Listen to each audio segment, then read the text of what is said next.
Kevin, thank you very much for your time. Really appreciate your presence and speaking on the panel. One of the things that we've been talking off the camera and would like to hear a little bit more about is success stories in British basketball. It's been a long road, and you've had success stories and great examples of how the sport has succeeded in penetrating in what's been perennially a football and rugby dominated country.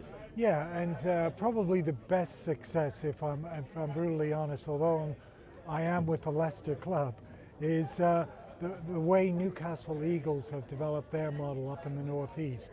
And they built it on a foundation model, community basketball, junior development, engaging with the community. And we've seen building a basketball club around the community, around community engagement, has been tremendously successful for them. And what it's also led to is success at the elite level.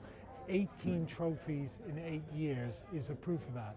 My own club, Leicester, has tried to model that, and we've been very successful this year.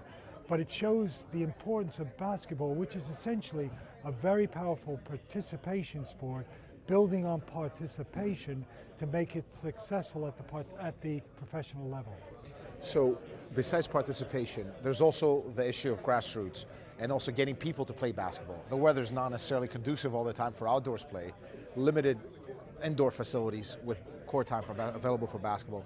What can you do, or what is the sport doing to develop grassroots movements? So we all, as clubs, have foundations, and those foundations are focused on developing community and grassroots programs. But you've hit on the big issue.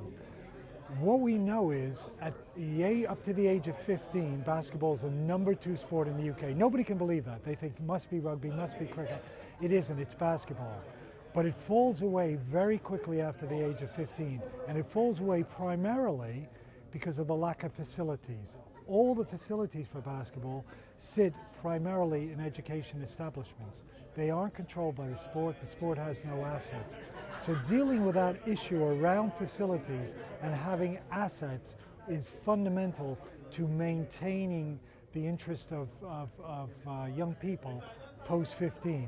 What the BBL has done as a league is we've set up a national foundation, a charity, to encourage that. We've recently got funding from Sport England, and we've engaged in a 3-on-3 program with that really difficult group, which is 16 to 19. They're the ones who get into social media, they get into lots of other interests, some of them get into trouble, and engaging with them is really important to the future of the country and the future of sports and the way it's viewed, and we've been very successful on that, and we believe we can do more.